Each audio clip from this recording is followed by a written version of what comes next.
is a 2016 Land Rover Discovery Pro.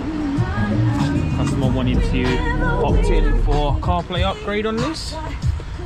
So this is the CarPlay on here. If I press the home button up here, so CarPlay now, you'll see it will replace the original navigation on the screen. Now what we can do is we can either press Navi on here, or we can click it on the touchscreen menu up here. There we go. Here comes the CarPlay. So we have the home button in the bottom left hand corner. We've got apps such as Spotify, Google Maps, we have Safari Maps, Apple Music, so on and so forth. If you had Waze would be on there as well. Now any messaging device such as Messages or WhatsApp, it will use Siri to respond it to you, and then you use Siri to respond back. It's up here. There we go. So there's the maps. We can search for our destinations up here as well.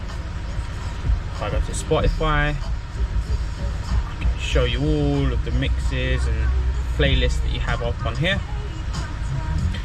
Fine. But currently what's playing, it currently works with the original reverse. So if I go into reverse down here, the original reverse comes up. If I go back into park, your reversing image will disappear once you get up to 10 miles an hour anyway. So on here, works with all the factory volume up and down. So if I go up,